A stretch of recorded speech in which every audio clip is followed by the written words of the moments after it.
Boa noite todas e todos. Eu agradeço o convite do Carlos Plastino e da Marta, da Ana, de todo o pessoal aqui desse Café Filosófico, que é um espaço muito conhecido e muito acolhido. A todo mundo que eu disse que vinha aqui, sempre um comentário favorável e muito interesse e entusiasmo. É uma ilha no meio de uma grande mídia muito alienadora, né, esse programa. E eu gostaria de começar pedindo um momento de silêncio por todas as crianças e jovens vítimas de violência, as mulheres, e isso tanto no Brasil, no Rio de Janeiro, em São Paulo, no campo brasileiro, os dirigentes camponeses, indígenas, quilombolas, que têm sido perseguidos pelos grandes poderosos, e as vítimas também das guerras que ocorrem pelo mundo afora, criando uma situação de morte que tem a ver com uma economia da morte. Então, um momento de silêncio em homenagem a eles todos.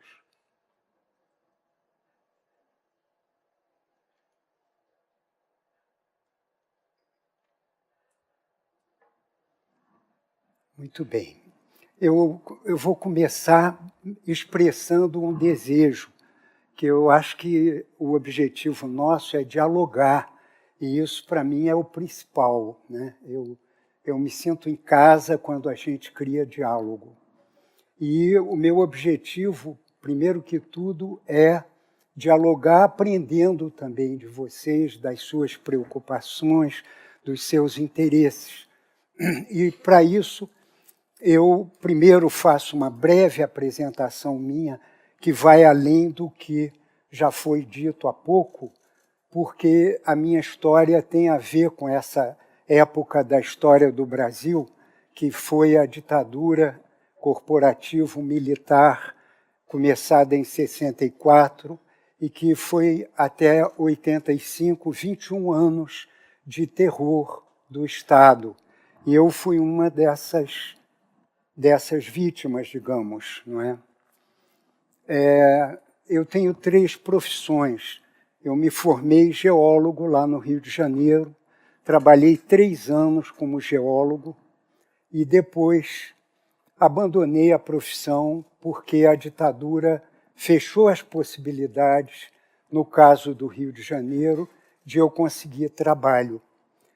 E eu trabalhei em outras coisas, fazendo traduções, dando aulas e tal. E porque eu fazia um trabalho de alfabetização de trabalhadores lá no Rio e organizava alguns intelectuais contra a ditadura e por um retorno à democracia, eu fui, então, procurado pela polícia e tive que vir para São Paulo, onde eu vivi durante 4 anos. E aqui em São Paulo eu mudei de caminho. Larguei o trabalho e fui trabalhar numa fábrica, uma fundição da Mercedes-Benz, como empregado sem especialização, trabalhando numa máquina e produzindo na linha de produção de motores, rodas de trem, etc. E esse período foi um grande aprendizado para mim, né, de como a população trabalhadora vive na cidade mais industrializada da América Latina. Foi chocante trabalhar 12 horas por dia, 6 dias por semana, ainda ser obrigado a algumas horas extra, ou durante a semana ou no domingo. Né? Foi uma vida insana que eu vivi durante aqueles vários meses que eu passei na fábrica. Depois, já como operário, eu fui novamente buscado pela polícia e me prenderam. E aí eu fui levado para a Operação Bandeirantes e violentamente torturado. Recebi com choques elétricos e queimadura de cigarro e uma série de brutalidades terríveis que não eram incomuns em tantos outros presos políticos na época. e o resultado foi que me deram a extrema-unção achando que eu ia morrer. Fui levado para o hospital militar e fiquei lá 1 mês e meio até estar em condições de ir novamente para um interrogatório na Operação Bandeirantes, voltar para o hospital e finalmente ser transferido para o Rio. Durante 9 meses eu fiquei preso. E depois de uma campanha internacional envolvendo a anistia, envolvendo a imprensa dos Estados Unidos, onde a minha mãe morava e trabalhava, eu tive esse benefício, ela colocou o meu caso ao público, eu então fui libertado aqui no Rio e terminei tendo que ir embora porque havia ameaça de uma nova prisão. Fui para os Estados Unidos e aí eu fiquei ao todo 11 anos e meio no exílio, tendo morado nos Estados Unidos 4 anos e 7 anos e meio na Suíça. Nesse período dos Estados Unidos, eu fiz o mestrado em economia e passei a trabalhar como pesquisador econômico. Depois, mudando para Genebra, eu trabalhei durante 4 anos com o professor Paulo Freire, ajudando os ministérios da educação da Guiné-Bissau e do Cabo Verde a montarem um programa de educação de jovens e adultos.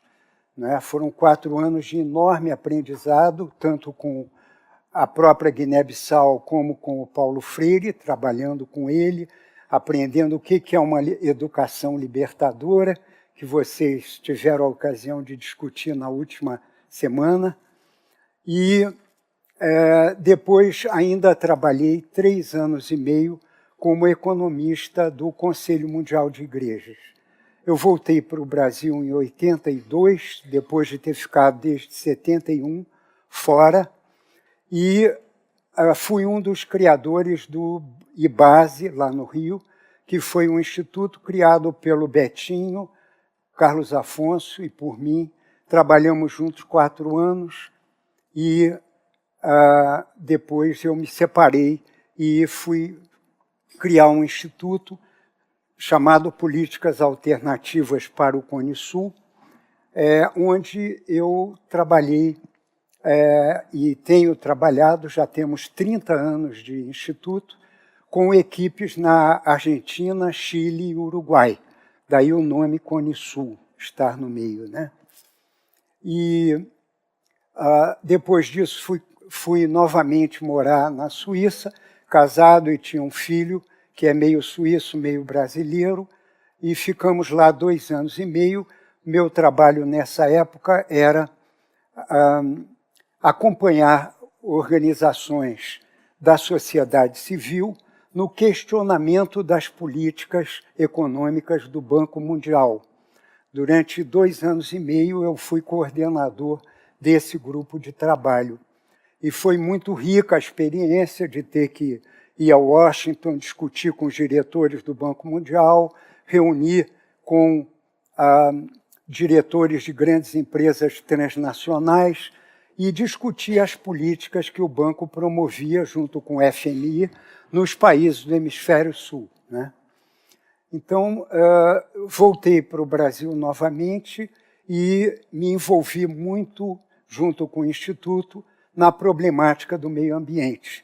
Nós hoje, então, continuamos a trabalhar, nossa equipe, fazendo duas prioridades, uma que é a conexão, um trabalho de educação e assessoria, principalmente com movimentos sociais, populares, prefeituras e estados que têm uma proposta participativa, e procurando ligar o local, o micro, que a gente chama, com o meso, que é o nível das redes, e com o macro, que é o nível dos estados e das agências de governança global.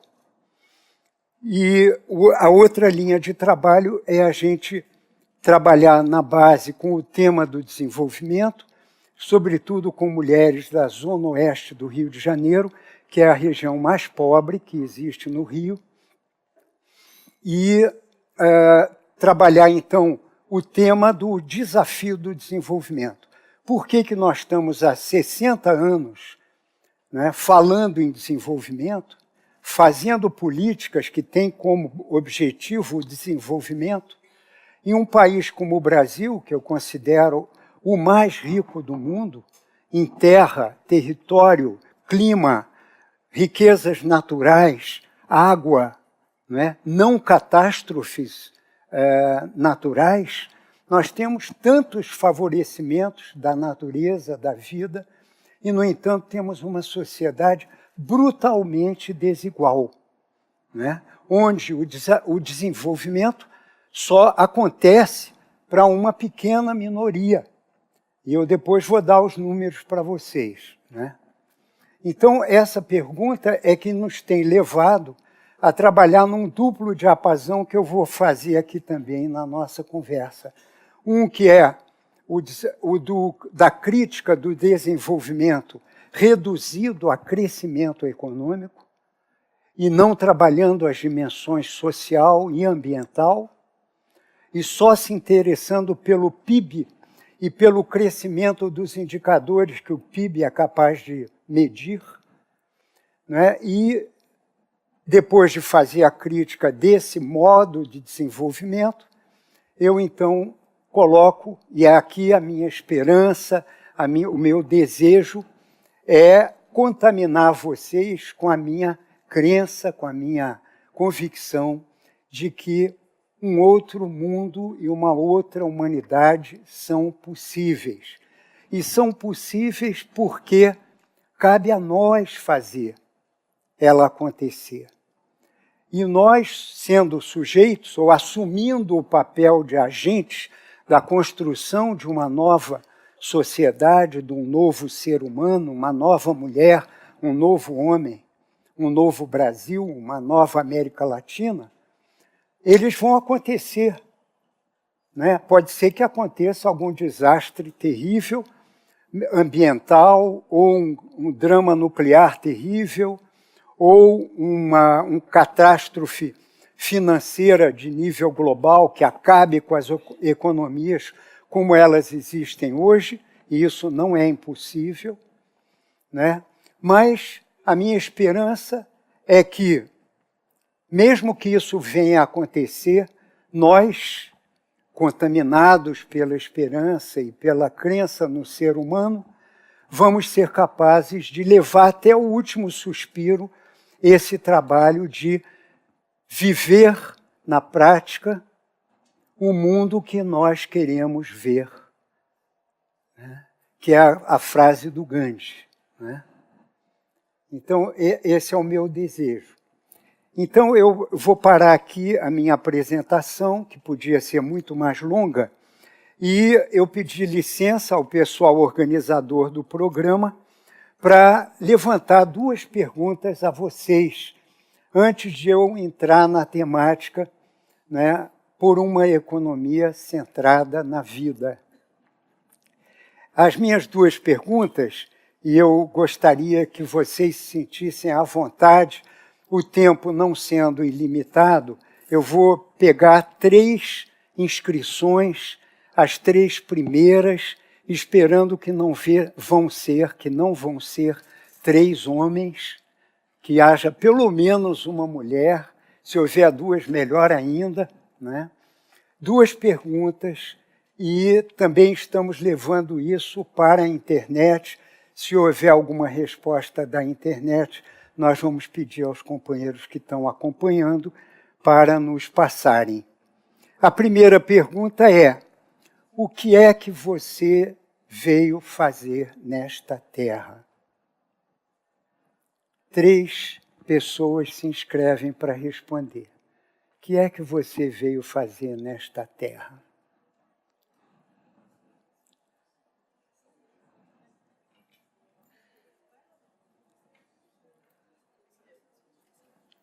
Pode falar alto aqui, aí já anima. Boa noite, Marcos. Isso. Nós temos um microfone, então você fala de novo aí no microfone.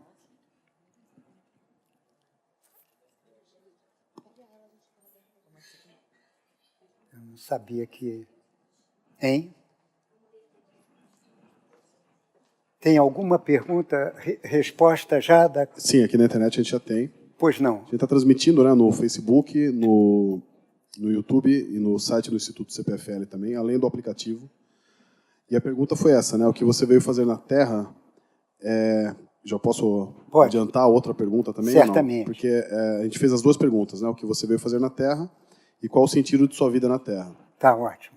Aí a Flor Branco respondeu assim: 1, não sei. 2, estou buscando. A Evelyn respondeu: seria uma nova sociedade hippie? O Rafael respondeu: o sentido de nossa vida na Terra é autoaperfeiçoamento, evolução intelectual e moral. A Vera respondeu assim: eu vim como tudo que existe pelo acaso e pela necessidade. Desenvolver minha existência buscando um sentido, tentando compreender o universo dentro e fora de mim. E dentro do meu curto período de existência, fazer o meu melhor dentro do que aprendi e do que posso ensinar. O Rafael Oliveira respondeu que minha existência transcende qualquer possibilidade. Não vivo ontem, o imediatismo concreto aonde estamos instaurados não traça meu destino.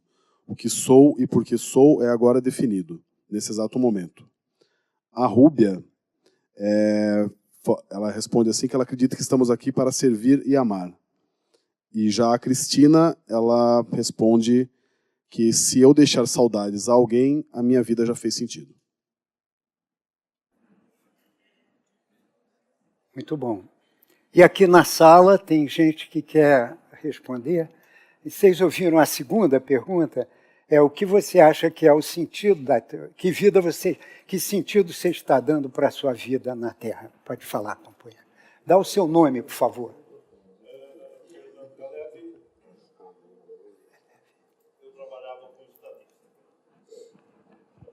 Vai ter microfone?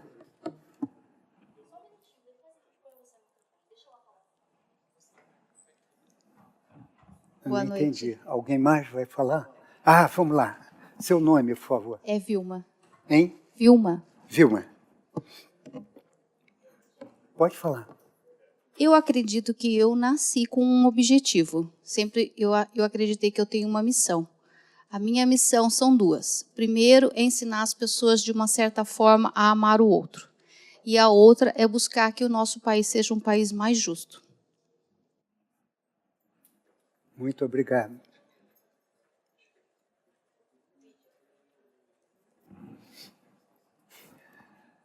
Ele já está chegando lá, então. Eu perdi 2 nomes aí. Depois da Evelyn, tem 2 nomes que eu perdi. A Evelyn, depois vem o Rafael. Rafael, não. Aí tem mais 2. A Vera. Vera, depois tem um outro Rafael. Ah, tem um segundo Rafael. Tem 2 Rafaéis aqui. Tá. Rúbia e Cristina. Já peguei os outros. Cristina, tá ótimo. Pois não, por favor. Fernando Calef, matemático. Eu não sei qual é o nome de Deus e nem sei como é que ele é. Mas vamos supor que Deus seja a grande águia. Quando nós morremos, a nossa alma sobe como se fosse uma plumazinha e a grande águia se alimenta dela. E aqui na Terra, não tem... Qual aqui é na o Terra, sentido dessa... eu tenho que engrandecer a minha alma para poder alimentar esse Deus. Tá bom. Que eu não sei como é que é o nome dele. Tá certo. Muito bom. Acho que já temos suficiente. Tem mais alguém inscrito? Tem. Bem-vindo. Meu nome é André. André. E julgando que o sentido geométrico da vida é a morte, se você pensar em uma linha reta, e que a plenitude total do conhecimento, segundo como Platão ressalta ou melhor, Platão pela voz de Sócrates ressalta no Fédon, que a plenitude do conhecimento vai ser atingida só depois da morte, enquanto, na minha opinião, estamos vivos e temos a possibilidade apenas do nosso corpo físico, nós temos que explorar o máximo de conhecimento e de entendimento que nós podemos chegar nessa existência. Tá bom.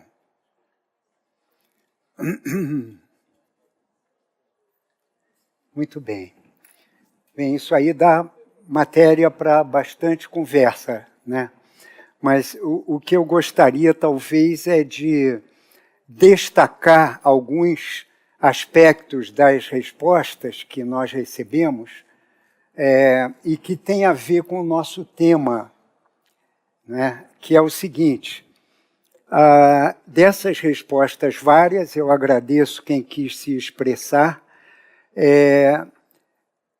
essa busca de sentido dentro e fora, dentro de nós e fora de nós, é muito importante essa complementaridade entre uma dimensão e a outra.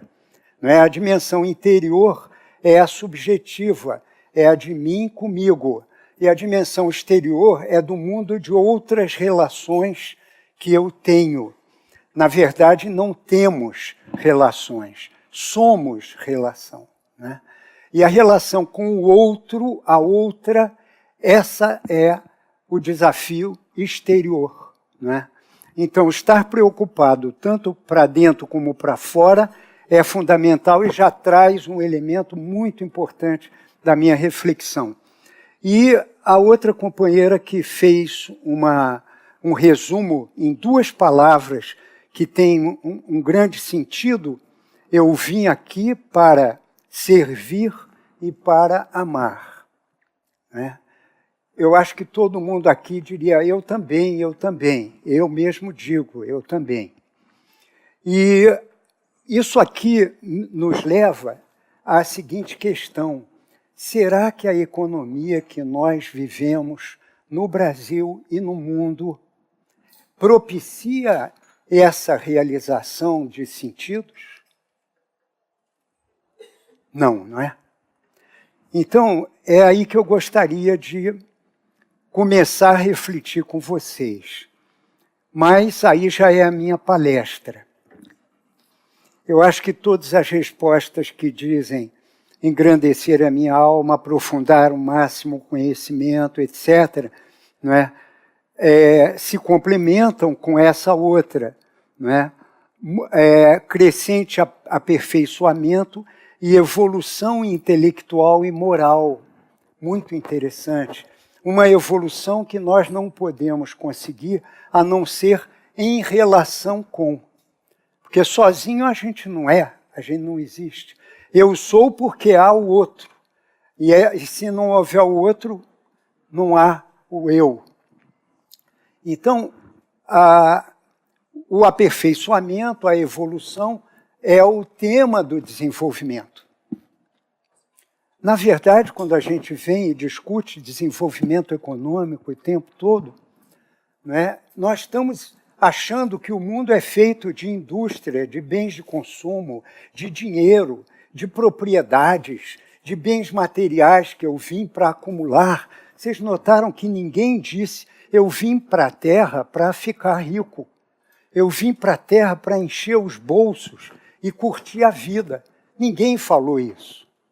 Todo mundo vai pelo campo da sabedoria, até da espiritualidade, não é? E, no entanto, na vida de cada dia, a gente quase que é reduzido à dimensão meramente material, né? Então, para discutir isso, eu gostaria de começar passando um pedacinho de um vídeo que eu depois vou dar o endereço eletrônico dele para vocês assistirem quanto quiserem, né? É um vídeo que dura um pouquinho mais de 5 minutos, mas que traz um testemunho muito forte. É o testemunho de um antigo servente, funcionário de uma empresa de economia a serviço da CIA, né?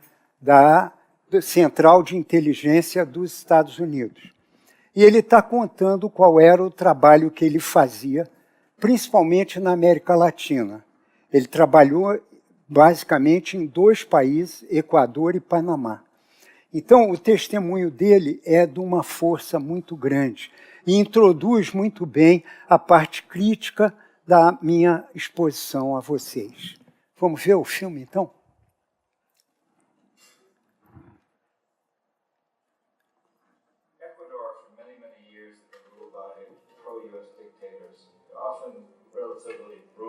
Finland was decided that they were going to have a truly democratic election. Henry Roldos ran for office. And his main goal, he said, as president, would be to make sure that Ecuador's resources were used to help the people. And he won, overwhelmingly, by more or less than anybody had ever won anything in Ecuador. And he began to implement these policies, saying that the profits from oil went to help the people. Well, we didn't like that in the United States. I was sent down as one of several economic men to change Roldos, to corrupt him, to bring him around, to let him know, okay, you can get very rich, you and your family, if you play our game, but if you continue to try to keep these policies you promised, you're going to go. He wouldn't listen. He was assassinated. As soon as the plane crashed, the whole area was cordoned off. The other people allowed in the U.S. military from a nearby base and some of the Ecuadorian military. When an investigation was launched, two of the key witnesses died in car accidents before they got a chance to testify. A lot of very, very strange things that went on around the assassination of Jaime Roldos. I, like most people who really looked at this case, have absolutely no doubt that it was an assassination. And of course, in my position as an economic hitman, I was always expecting something to happen to Jaime, whether it be a coup or assassination. I wasn't sure, but that he would be taken down because he was not being corrupted. He would not allow himself to be corrupted the way we wanted to corrupt him.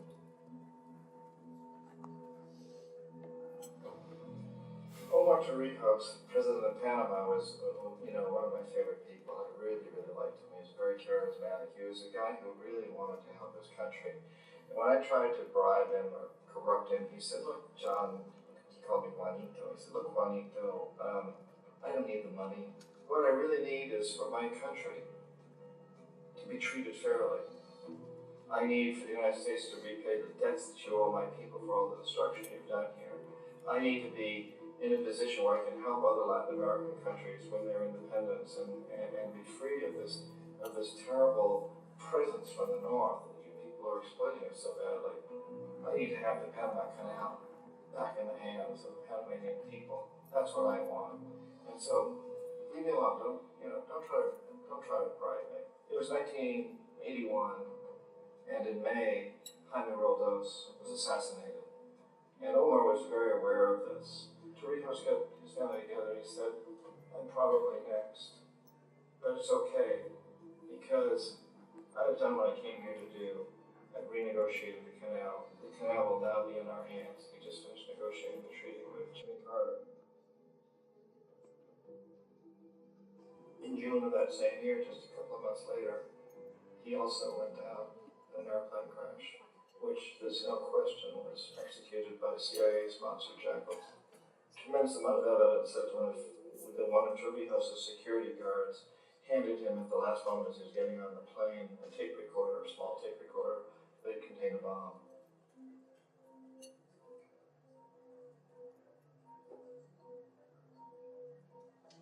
It is interesting to me how this system has continued pretty much the same way for years and years and years, except the economic hitmen have got better and better and better. Then we come up with, very recently, what happened in Venezuela. In 1998, Hugo Chavez gets elected president, following a long line of presidents who have been very corrupt and basically destroyed the economy of the country. And Chavez was elected amidst all that. Chavez stood up to the United States. And he's done it primarily demanding that Venezuelan oil be used to help the Venezuelan people. Well, we didn't like that in the United States. So in 2002, a coup was staged, which is no question in my mind and most other people's minds that the CIA was behind that coup.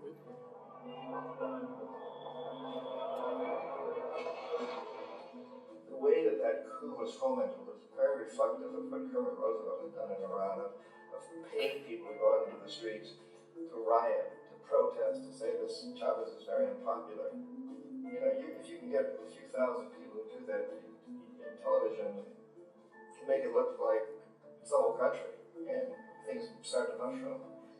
Except in the case of Chavez, he was smart enough, and the people were so strongly behind him that they overcame it, which was a phenomenal moment in the history of Latin America. Iraq actually is a perfect example of the way the whole system works. So we economic hitmen are the first line of defense. We go in and we try to corrupt governments and get them to accept these huge loans, which we then use as leverage to basically own them. If we fail, as I failed in Panama with Omar Torrijos and in Ecuador with Jaime Roldos, men who refuse to be corrupted, then the second line of defense is we send in the jackals. And the jackals either overthrow governments or they assassinate. And once that happens, when a new government comes in, boy, it's going to toe the line because the new president knows what will happen if he doesn't. And in the case of Iraq, both of those things failed.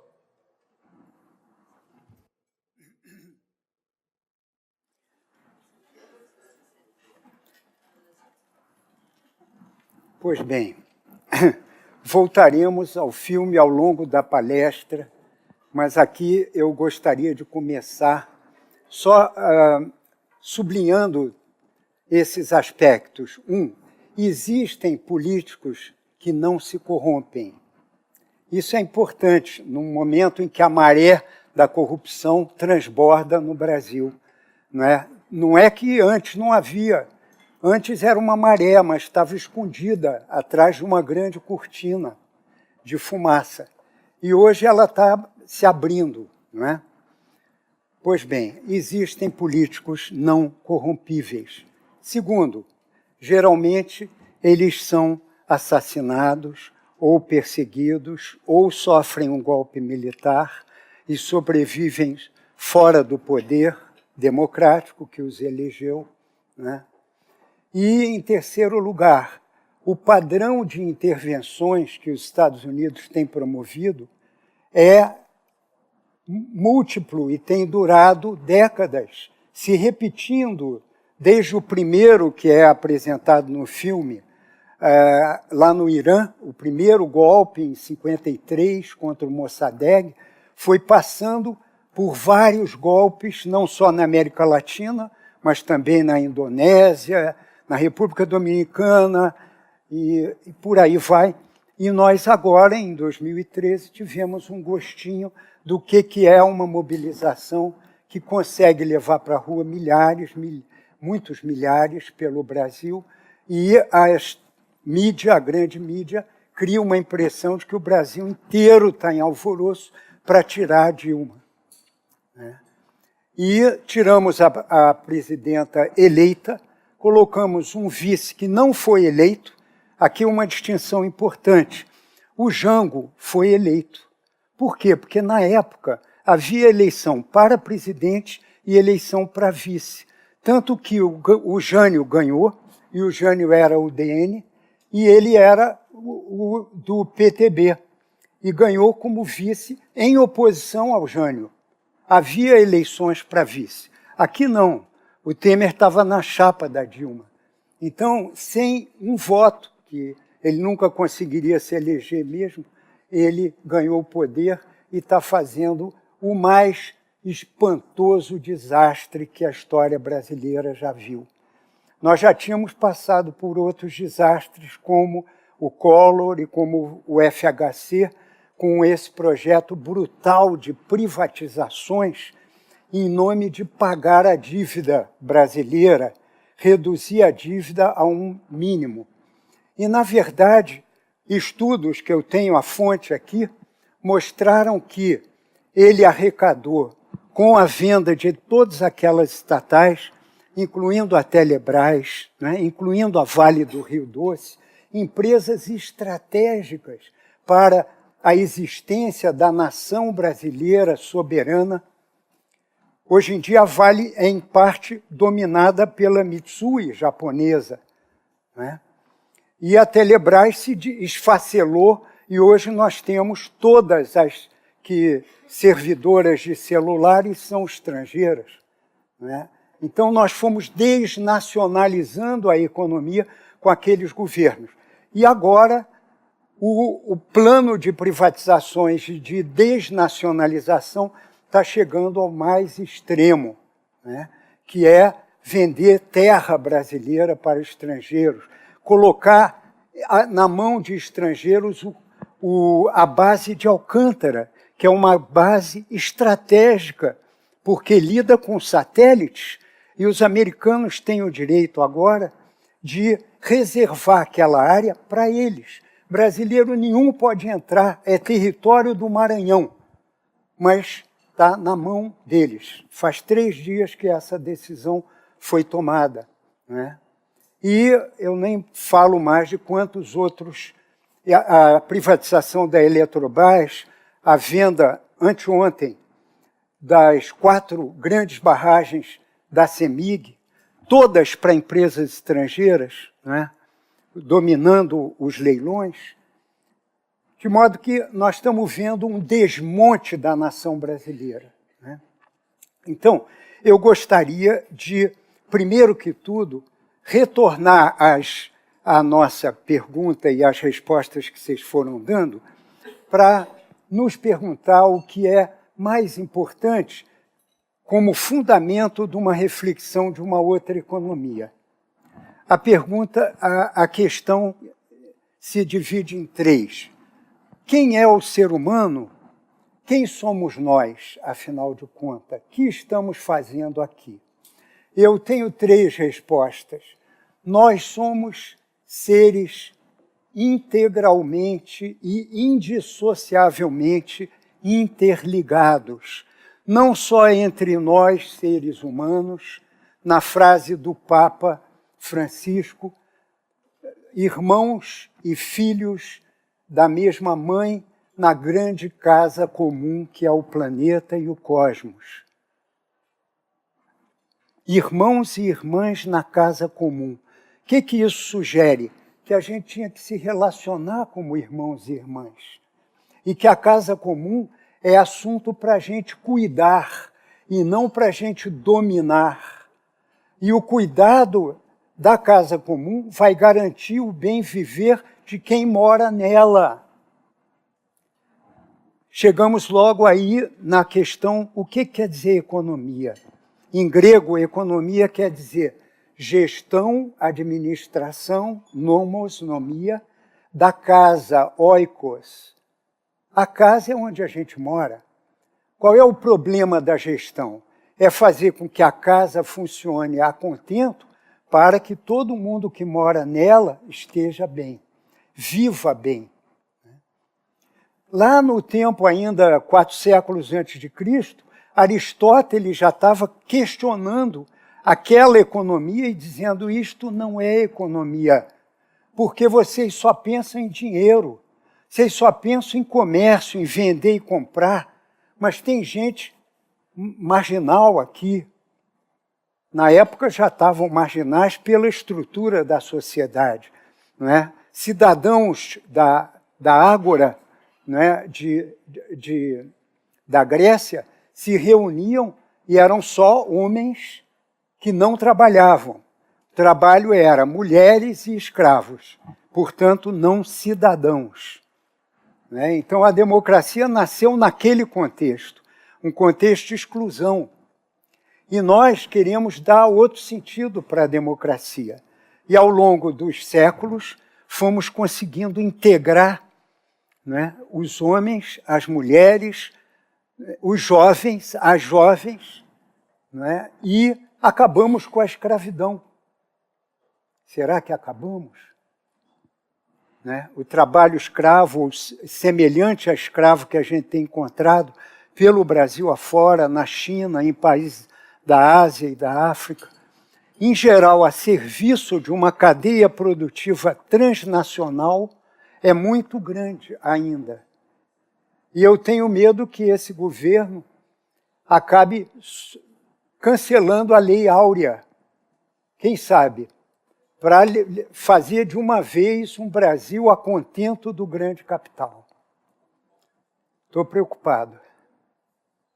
Pois bem, primeiro, nós estamos profundamente interligados, e não só entre nós, mas com o universo inteiro. Portanto, já que nós somos os seres conscientes que nós conhecemos, conscientes e reflexivos, nós temos uma incumbência que o resto dos seres da Terra que nós conhecemos não tem, que é gerir a casa comum. E nós estamos transformando a casa comum de uma forma que eu considero altamente irresponsável, que está levando a um grande impasse a própria vida no planeta. E eu teria aqui a mostrar a vocês uma transparência falando de 7 campos de crise ecológica, financeira, social, energética, alimentar, ética e espiritual. 7 campos de crise. E eu digo que essas 7 crises acontecendo juntas caracterizam o que vários de nós chamamos há umas 2 décadas já, uma crise de civilização. E está em crise a civilização ocidental com os seus valores, com o seu ethos e com o seu modo de relação. Por quê? Porque o mundo ocidental se construiu em cima de um conceito de ser humano que eu resumo na expressão eu sem nós. Eu sem nós. O eu sozinho. Um eu absoluto. Tudo para o meu eu.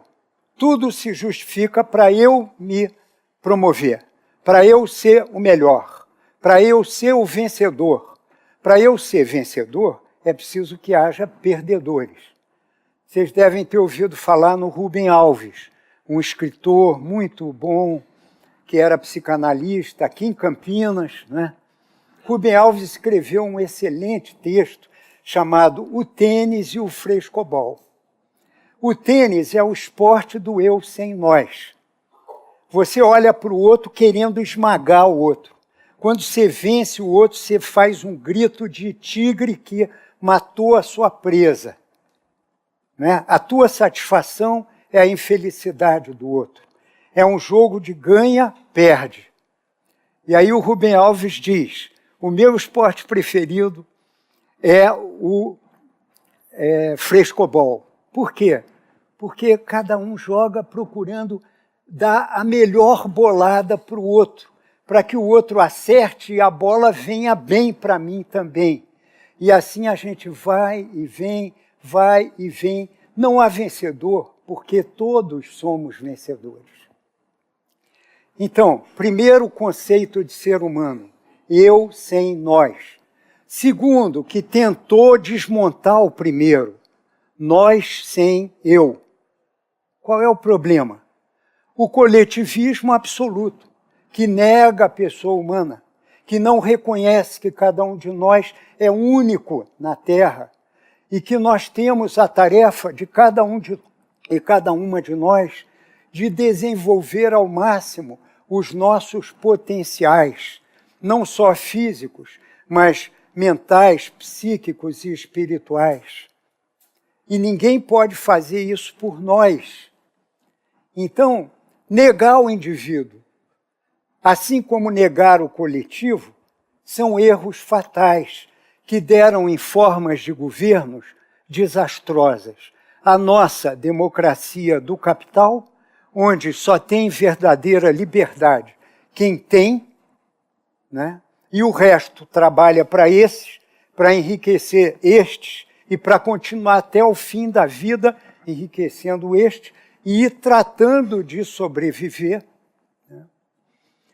E o outro lado que foi fazer um regime coletivista que, na verdade, é hipócrita, né? Porque onde há um coletivismo generalizado e se nega o indivíduo, uns poucos indivíduos ficam dominando em nome de todos. Mas, na verdade, é outro modo de individualismo extremo também, travestido de coletivismo. Aconteceu o quê? Implosão. A União Soviética implodiu por ela, não houve golpe, ninguém veio de fora, ocupou os países, nem nada. Se tornou inviável. Mas o sistema do capital, que consegue persuadir a gente com esses valores, consumir cada vez mais, a televisão mostrando novelas em que o herói é aquele personagem desejável, né?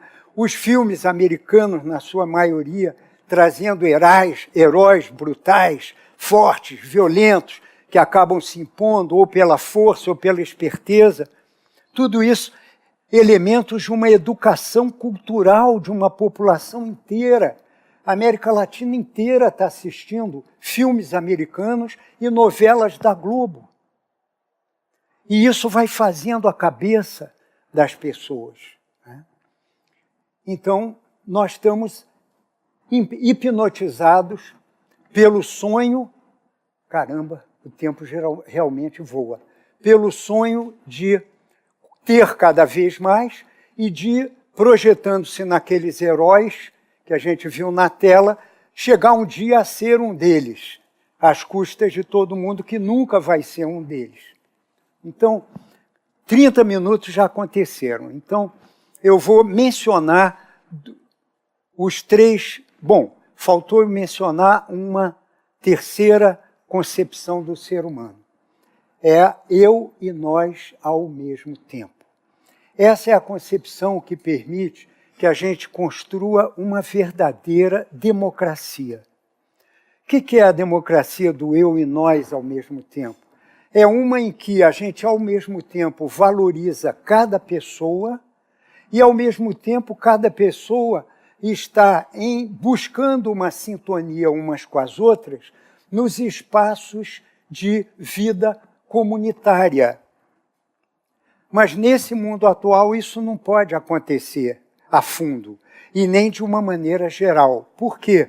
Porque os referenciais são o indivíduo, a empresa individual, que a gente chama de pessoa jurídica. Olha que interessante, pessoa jurídica.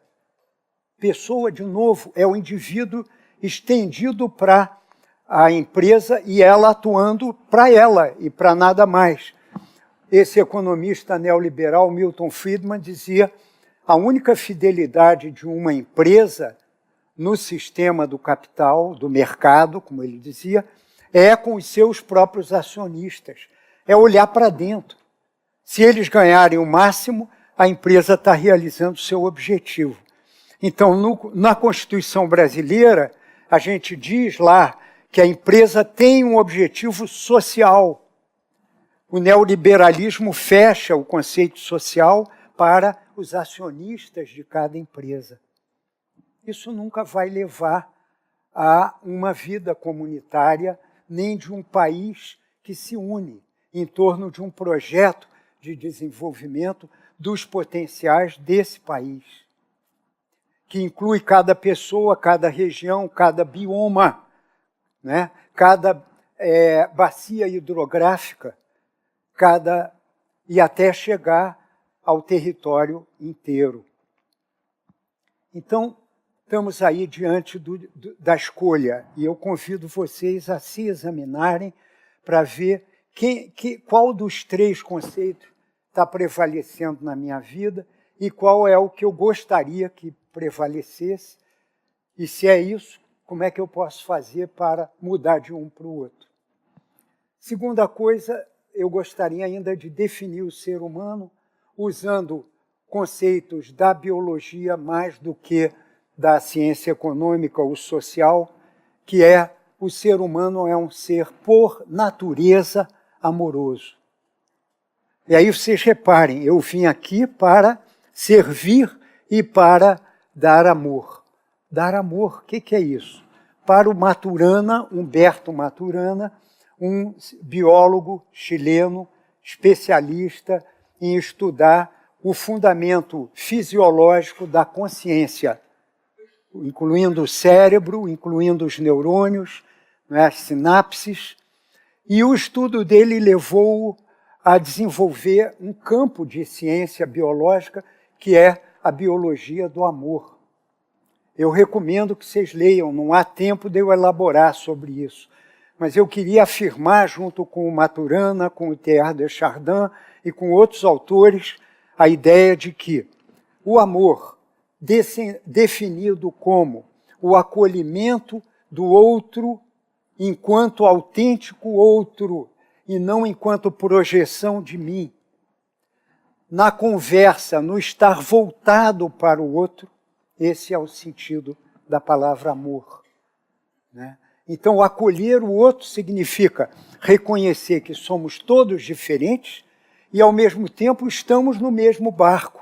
A única maneira inteligente da gente se dar é dando as mãos, dando os braços e indo juntos resolver os problemas e melhorar a nossa existência.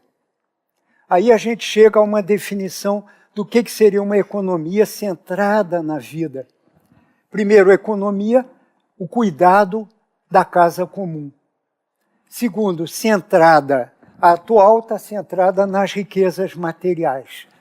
A centrada na vida está centrada em a gente criar as condições, através dessa gestão, de a vida prosperar cada vez mais. A minha, a de vocês, a nossa e a vida da natureza, sem a qual a nossa não sobrevive. Bom, pensando assim, a gente relembra o momento de silêncio no começo, em que a gente se colocou diante das vítimas de uma economia da morte. Por que economia da morte? Porque a maior parte do orçamento dos Estados Unidos, eu tenho aqui os dados do orçamento, é gasta com produzir armamentos. A maior parte do orçamento discricionário dos Estados Unidos, 54% dos gastos no ano de 2015 foi com armamento. Pergunto eu, qual é o mercado das armas? Qual é?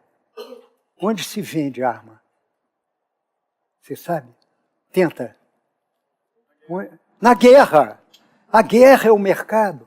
Então, o sistema precisa de guerras para vender o seu produto, que é a morte. Mas não é só nas armas, é também os remédios, é também os agrotóxicos, né? É uma quantidade enorme de coisas que promovem doença e morte. O Ministério da Saúde, na verdade, é o Ministério da Doença, de onde vem o lucro das empresas, seja farmacêuticas, seja agroquímicas, seja alimentação. O lucro principal, sejam hospitais, médicos, médicas, o lucro vem não da saúde, mas da doença. Está tudo distorcido nesse sistema. E o nosso desafio é descobrir caminhos para inverter enquanto há tempo. Então, vou agora mencionar 3 campos de crítica para além da economia da morte. Primeiro, é o campo do meio ambiente. Nós estamos vivendo uma crise de aquecimento global que está mais do que comprovada pela ciência e que tem se recomprovado através dessa intensificação de eventos extremos, sejam eles tufões, inundações, não é? Todo tipo de ondas de calor que estão matando gente, que estão criando imigrantes em massa para longe das terras onde eles nasceram e cresceram, não é? Tudo isso pela mudança climática. Gerada por quem? Não, é a maior parte da mudança climática pela ação humana, segundo o painel intercontinental de mudança climática. Então, nós temos que examinar o que é que está produzindo, pela intervenção humana, essa mudança. E a resposta vem o modo de desenvolvimento que nós escolhemos. Baseado em quê? Baseado no combustível fóssil, no automóvel, nos caminhões. Eu, que sou mais velho, e alguns de vocês, nos lembramos de um Brasil cortados por estradas de ferro. A gente ia de um lugar para o outro de trem. Aonde foram parar os trens? Só carregam minério atualmente, porque a empresa é muito esperta, a Vale sabe que é muito mais barato 50 vagões de trem do que um caminhão carregando um dos vagões de trem, né? Ou até menos.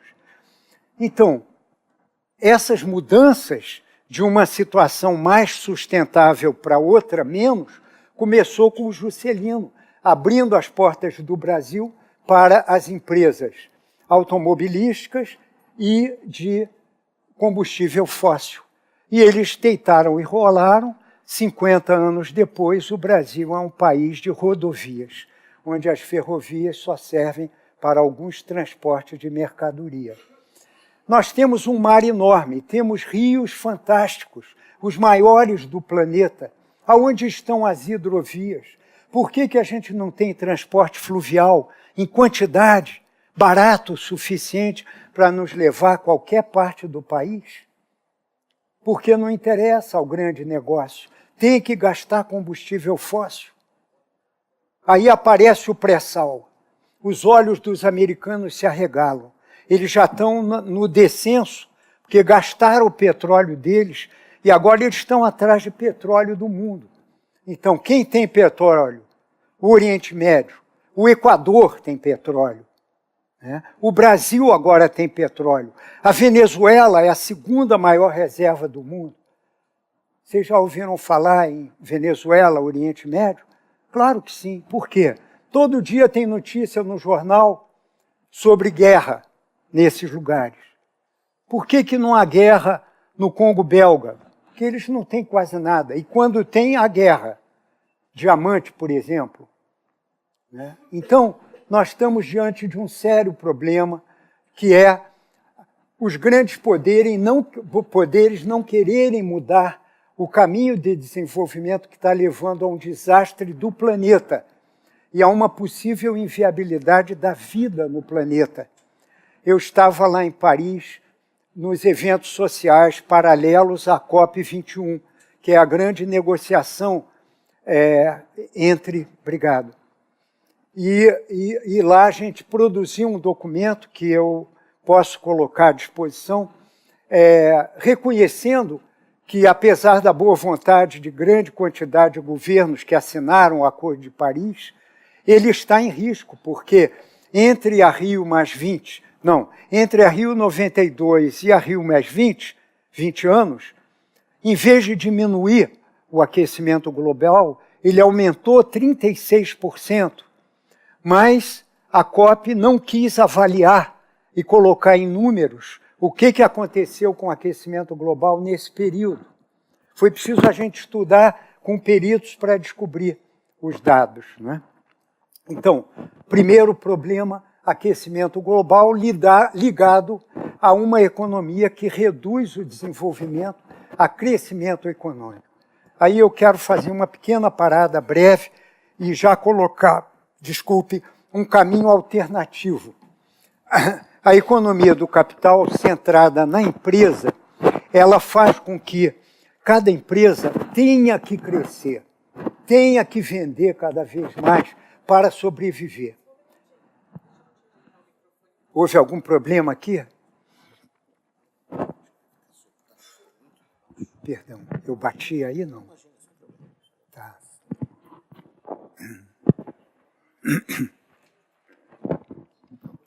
Então, eu estou querendo...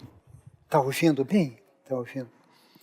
Eu estou querendo questionar a ideia de que, se a empresa tem que crescer individualmente, não importa o que aconteça, para acumular, para dominar cada vez mais mercados e para ganhar cada vez mais lucros, ela pensa só nela. Não dá para ter um planejamento nacional do desenvolvimento, porque ele é o Estado, e o Estado está aí não para fazer outra coisa, para facilitar o caminho de cada empresa. Não basta, não basta. Está dando na economia que nós temos. O que nós estamos propondo com uma economia centrada na vida? Estamos propondo que a gente organize as sociedades, mundo afora, em comunidades. Comunidades que eu chamo de intencionais, onde as pessoas possam exercer a política da amizade e da confiança. Pensem nisso, política da amizade e da confiança. Uma política da amizade não teria nem corrupção, como a gente está vendo, nem delações dos seus ex-companheiros, como nós estamos vendo. Política da amizade baseada na confiança, ela tem a ver com a convivência, o espaço da família, o espaço da rua, onde a gente conhece uns aos outros e pode construir confiança, pode criticar, questionar, né? E lidar com o conflito de uma maneira não destruidora, mas pacífica. Esse é o desafio. Transformar cada empresa numa comunidade humana, onde cada um está preocupado com os outros e não só consigo mesmo, e ao melhorar a condição do outro, o outro está pensando em você. Se eu tenho uma cooperativa de 30, os 30 estão pensando um no outro. A gente está muito melhor do que só eu pensando em mim, ou não é? Então essa é a lógica de uma economia centrada na vida, não nos bens materiais. Uma economia que define os bens materiais somente como meios e não fins. Meios para alguma coisa maior, que é, por um lado, o bem viver, a felicidade. A felicidade não está na agenda do sistema de capital. Só os grandes é que podem ser e ter, mas os pequenos estão tão preocupados em ter o mínimo para ser ou para sobreviver que eles mal têm tempo de ser, né? Então, as comunidades podem ser o caminho para uma nova democracia. Então vamos pensar assim passo a passo. A comunidade é chamada por um governo que ocupa o Estado com um objetivo que não é ele fazer tudo para a sociedade, nem é ele proteger os poucos em prejuízo dos muitos, mas sim um Estado que está regendo a diversidade que é a sociedade. Como uma espécie de orquestra de jazz, em que você nem tem um regente, não é? O saxofonista ou baixo comanda com os gestinhos para onde vai a música e que ritmo, etc. E ele também é um instrumentista. Esse é o caminho ideal para redefinir o papel do Estado. Pois bem, o Estado também teria um papel muito importante na economia, que é produzir todos os produtos, bens e serviços que estão fora de alcance das bases da sociedade, nas comunidades, dos municípios, dos biomas, das regiões do país. Tudo aquilo que não está ao alcance desse, o Estado Nacional estaria provendo estradas, infraestrutura, financiamento, né? Um monte de serviços que são dados até por alguns estados do bem-estar inteligentes, mesmo quando estão centrados no capital. No caso, a Suécia, a Noruega, a Dinamarca, a Finlândia, não é, que eu conheço bastante, e que oferecem um alto padrão de vida à sua população, alguns porque têm bens materiais muito grandes, mas não tinham antes. Exemplo, a Noruega. Hoje a Noruega é um país rico, um dos países que tem maior nível de renda per capita no mundo, e onde a população é altamente feliz. O que eles fizeram? Criaram uma estatal quando descobriram petróleo no Mar Báltico. E essa estatal, então, fez acordo com outras empresas, principalmente estatais também, e produz petróleo e, com um governo não corrupto, entrega o benefício desse petróleo para a população. Então você tem prazer de estar sendo descontado do teu ganho para o imposto, porque o imposto retorna para você na forma de educação de altíssima qualidade. Finlândia é o primeiro país em educação, saúde de primeira qualidade grátis, A educação, em qualquer país escandinavo, você vai até o doutorado e já tem trabalho previsto depois que você se formar. Né? Na Nicarágua, quando eu estava assessorando o governo da Nicarágua, e a gente discutia a ideia de comunidades cooperativas e solidárias como unidade de produção da vida na Nicarágua, a discussão levantou uma pergunta muito interessante. Mas quando todo mundo tiver ido para a faculdade, quem é que vai recolher lixo, fazer a comida, etc., os trabalhos manuais da sociedade? Depois de muito debate, a conclusão foi nós mesmos. Uma parte do nosso tempo, depois de formados com diploma, tem que ser fazer trabalhos manuais em casa, em vez de só a mulher fazer, e na comunidade. Então, 2 dias por mês, o meu tempo de doutor em economia e educação, e me pendurar num caminhão de lixo para recolher o lixo de alguns bairros do Rio de Janeiro, mais do que justo. E naqueles 2 dias, alguma pessoa que nunca teria acesso à universidade vai poder estar estudando no meu lugar. Então, essa é a lógica. A gente chama isso de trabalho emancipado. Não é um trabalho escravo a um salário mais. É um trabalho que serve à coletividade e, por isso, é remunerado pela coletividade também. E se a gente começa a ganhar mais porque a produtividade aumenta e você tem uma margem no empreendimento ou na região, essa margem pode servir ou para aumentar os salários até um nível satisfatório, ou as remunerações, porque aí a gente nem chama de salário, ou então, em vez de converter-se em dinheiro, se converte em menor tempo de trabalho necessário. Você reduz o teu tempo de trabalho e vai ter a liberdade de usar esse tempo para o desenvolvimento de outros potenciais que só você tem. Conviver com a família, acompanhar o crescimento dos filhos, ser pai e mãe mais de perto, não é? E desenvolver a sua capacidade artística, o seu competência estética, ética, em suma, 1000 possibilidades, não é? Desenvolver o teu corpo, a saúde, né? Então isso tudo vem do trabalho emancipado que só uma economia voltada para a vida é que consegue realizar. Então eu aqui estou tocando em 2 temas fundamentais da proposta de uma economia centrada na vida. É que o eixo central dessa economia para a vida devem ser as comunidades. Por quê? Porque é ali que se dá a reprodução da vida.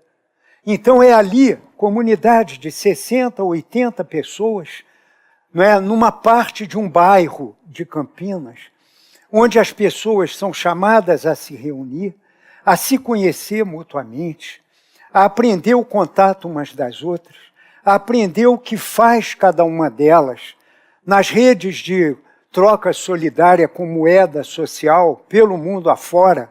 Nós temos mais de 10.000 moedas sociais pelo mundo. Nós fazemos reuniões em que a gente recolhe a oferta e a demanda de cada participante. Então, eu sei limpar piscina, eu sou produtor de alimentos orgânicos, eu sou terapeuta que faço medicina chinesa, eu sou motorista de táxi, eu sou oculista e posso trazer a minha máquina de examinar os olhos. Olha, uma diversidade enorme de produção e serviços que são oferecidos naquela comunidade. E aí vem, o que eu preciso enquanto família, enquanto pessoa, e aí eu coloco as minhas necessidades. E aí no meio dessa troca, você começa a descobrir, mas você disse que é oculista e eu acabei de dizer que estou com problema de vista, quer dizer que eu já tenho uma solução aqui no próprio grupo, né? E aí você começa a descobrir que uma boa parte dos recursos que a gente vai levantar depois na reunião para atender às necessidades já estão presentes na comunidade e a gente não sabia. Então, começamos fazendo um catálogo e ali vão estar ditos quem é quem, como contactar e o que oferece e o que demanda. E assim vai se prosperando na construção de uma comunidade intencional. Essa comunidade, a um certo ponto, ela vai ser convidada por agentes de governo municipal, estadual, a fazer o planejamento do seu próprio desenvolvimento. E aí eu tenho uma transparência, que é a quarta, ou a terceira, por favor, quem é que está aí com as transparências? A terceira, só para ilustrar isso aí para todo mundo, em uma comunidade que nós, depois de uma ampla reflexão, é aquela de uma bola redonda, onde tem uma opção de pedaço da pizza com nomes diferentes, anterior a essa. Anterior. Essa aí. Então, está aí o que a gente chama de uma mandala do desenvolvimento comunitário. E aí a comunidade é que é o sujeito, por isso que ela está no meio. A comunidade se autogerindo. Ela não depende de ninguém fora dela. O plano que ela construir é dela e não de ninguém de fora. Né? E então ela, como sujeito, começa a identificar os diversos campos de planejamento que ela precisa construir. E ali estão alguns campos que vão desde o mais material, como é moradia, água, energia, né? Depois vem saneamento, transporte, produção, né, de bens e serviços, mas depois tem resiliência ecológica, né? Tem o uso do tempo, quanto tempo eu tomo para só sobreviver ou para fazer o trabalho que me remunera e quanto tempo eu dou para a minha família, para mim próprio, para o desenvolvimento do meu ser humano. A comunicação, etc. Cada um desses pedaços da pizza vira uma mandala, e aí você vai decompondo o planejamento campo por campo. E você tem, na metodologia da comunidade intencional, duas questões a pesquisar com a comunidade. Recursos necessários e bens e serviços que já estão lá e que nos faltam. Então, é como as duas colunas do orçamento. Uma é a arrecadação, não é? Que são os recursos disponíveis, e a outra é o gasto, os gastos. E aí a gente, pesquisando isso, consegue fazer um plano de ações para cada um desses campos, que depois vai ser distribuído a tarefa de desenvolver cada campo pelos participantes da comunidade. E aí você começa a construir o que nós chamamos de cidadãs e cidadãos ativos do desenvolvimento autogestionário. Imagine, então, um município fazendo o seu planejamento depois de recolher o plano de cada uma das comunidades que compõem o município.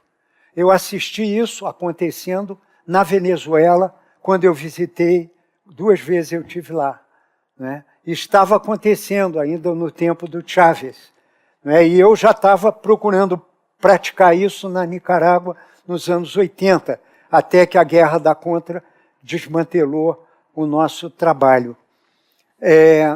Então, nós continuamos fazendo isso em várias partes do mundo, e esse é o projeto de uma das redes que eu trabalho, chamada Diálogos em Humanidade, que é uma rede que propõe essa lógica da política da amizade e da confiança, e para isso tem que começar de baixo, reconstruindo até a própria globalização a partir das comunidades intencionais, que valorizam cada pessoa de cada comunidade. Portanto, o ser humano passa a ter um valor próprio enquanto pessoa e passa a ser chamada a ser sujeito da democracia e não mais objeto de uma democracia demo-alheia, né? Democracia alheia, portanto, não demos, não povo, né? Então, amigos e amigas, fui chamado aqui a começar o tempo de debate, e eu gostaria, então, de abrir a palavra para vocês, agradecendo tudo que vier de vocês, com o espírito de que agora é a minha hora de aprender, né? E de também ser desafiado, né? Colocar o meu conhecimento e experiência em contraste com o de vocês. Se houver conflitos, bem-vindos, e a gente vai procurar resolvê-los de maneira pacífica e fraterna. Bom, merece um aplauso, né, por favor. Obrigado.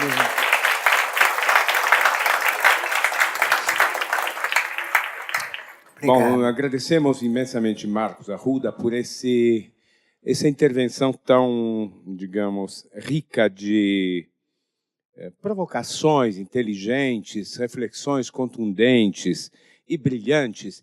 Eu acho que mais. Agora nós temos que intervir. O ponto central é uma economia centrada na vida. Parece uma coisa utópica, mas agora é com a gente, né? Então, agora, quem quiser participar, por favor, levante a mão. Vocês serão atendidos. Se vocês quiserem, podem trazer as perguntas por escrito, de modo que serão recolhidas e sistematizadas aqui pela equipe. E quem preferir poderá fazer as questões ao microfone. Por favor, se identifiquem e procurem fazer uma pergunta com ponto de demanda, um ponto de pergunta no fim.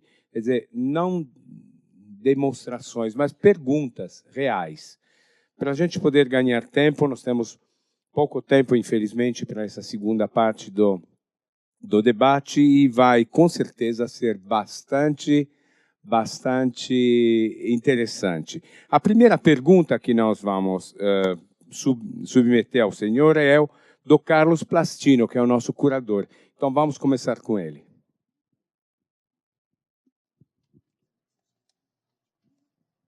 Obrigado, Marcos, pela sua exposição. Parabéns. Queria te perguntar sobre essa organização alternativa que você defendeu na sua exposição, em alternativa ao que temos hoje no mundo que você criticou com tanta precisão. Eu queria saber, na tua opinião, quais são as possibilidades desse modelo alternativo ser implementado? Quem seriam os sujeitos coletivos que poderiam fazer isso? Bem, uma observação, eu aceito comentários, não precisam ser só perguntas. Quem tiver o que sugerir ou falar, afirmar, tudo bem. Eu só queria que fosse num tempo razoável para mais gente poder falar também. E eu também vou submeter a vocês, que organizam, se não seria possível a gente juntar 2, 3 perguntas para não ficar um ping-pong só, né? Essa aí eu já posso comentar brevemente, mas também, se houver outras ligadas à que o Plastino levantou, eu já dou boas-vindas para elas. Se não há, eu já entro direto na resposta. Então, o Plastino, antes da nossa conversa aqui, já tinha me dito que ele ia assistir, não é, na internet. Então, ele está ao vivo, né? E essa pergunta dele, certamente que está baseada no que ele ouviu do que eu falei, não é? Então, o que eu falei foi que a proposta utópica, né, é de que cada pessoa da sociedade humana do planeta se torne sujeito do seu próprio desenvolvimento enquanto pessoa, comunidade e povo. Tá? Se torne sujeito ativo. Então, em vez de ficar passivo ou preocupado só consigo próprio, eu tenho uma dimensão que é a minha, e tem uma que é a social ou é a comunitária. E eu tenho que dar tempo para todas as três, já que nós somos as três ao mesmo tempo, né? E a social inclui a ambiental, porque não há como escapar. É um grande meio ambiente de onde a gente tira a nossa vida. Então, a minha afirmação de médio e longo prazo é que cada ser humano se torne sujeito ao seu próprio desenvolvimento, individual e coletivo. Mas não é só utopia. é também topia. O que é topia? Não é em lugar nenhum. Topos, em grego, é lugar. E é em nenhum. É a negação. Topia está acontecendo aqui e agora. Então, eu já dei um exemplo. 10 mil moedas sociais espalhadas pelo mundo, mais de 10 mil, né? Animando, estimulando economias locais a ficarem independentes do dinheiro oficial, a terem uma autonomia relativa monetária. Dou um exemplo real. Uma comunidade de 35 mil pessoas que eram faveladas e que, ao longo de 20 anos de tempo, desenvolveram o bairro até ele se tornar um bairro de povo trabalhador, mas não de miseráveis. Fica em Fortaleza e se chama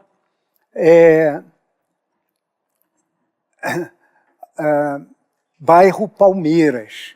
E a moeda do bairro Palmeiras, usada por mais do que a população jovem e adulta, é o palma, né? Então, eles não só usam na economia solidária para vender e comprar produtos, mas também conseguiram persuadir empresários de transporte, de comércio, de vários setores, vendedores de posto de gasolina, a entrarem na moeda alternativa, que é o palma. Então, se você vai ao bairro, você pode parar o teu carro e encher e ganhar 5% de desconto na conta. E por que eles dão os 5%? Como é que eles vão compensar essa perda? Muito mais gente está indo botar a gasolina nesse posto. A mesma coisa com armarinho, com um armazém e tal ou qual. Tudo isso que entraram na economia solidária agora estão se beneficiando do aumento da escala da sua operação, né?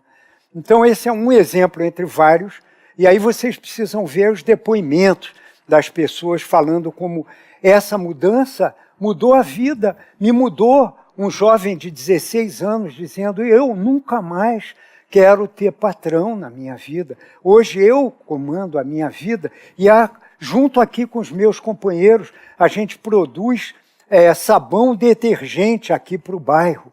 E estamos conseguindo que mais e mais gente deixe de comprar Limpol e outros sabões importados até de empresas transnacionais, porque agora estamos produzindo localmente e vamos consumir localmente os produtos.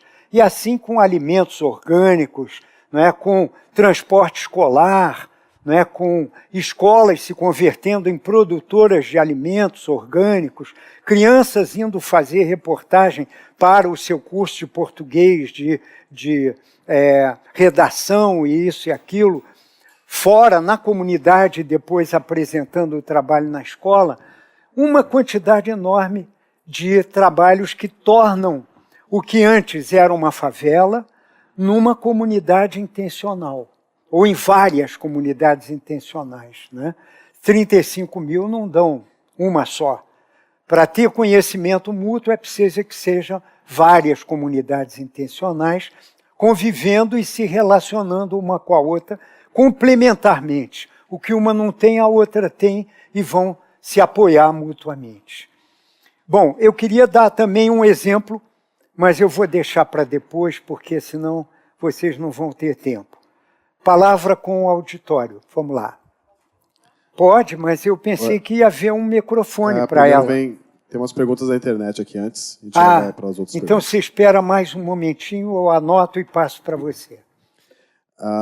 Eu vou também juntar algumas perguntas aqui. Caraca. A primeira veio do Gui Vinícius, que é uma pessoa que acompanha sempre a gente pela internet. Certo. E ele diz assim, ele fala que ele é um adolescente e sente que os adolescentes são sempre chamados à responsabilidade de mudança. Por onde se começa? Nos bairros, nos espaços públicos? A missão do jovem atual é superar sua liquidez perante a isso? A Rúbia Lócio pergunta se pensar o bem, querer o bem e fazer o bem, qual é o mais difícil? E o Matheus faz a seguinte pergunta. Além do papel dos governos, como o senhor avalia o trabalho... Obrigado, nego. Eu tenho meu. Perdão, pode falar. O Matheus pergunta assim, se além do papel dos governos, como o senhor avalia o trabalho das empresas na discussão de questões como aquecimento global e sustentabilidade? O senhor tem observado um aumento da preocupação com essas questões por parte das empresas, para além da relação produto, serviço e clientes? Muito bom. Qual é o nome desse? Matheus. Hein? Matheus. Matheus. Obrigado a vocês três pelas suas perguntas, mas eu acho que eu vou abrir para mais, pelo menos 2 pessoas que já tinham se inscrito e estão aí pacientemente. Você quer falar? Obrigado.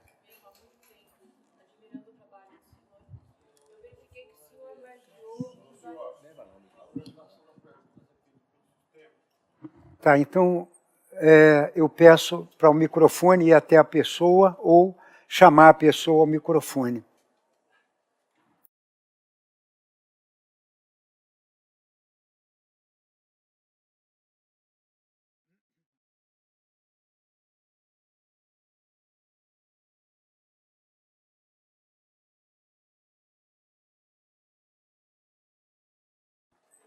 Eu estou preocupado com o tempo.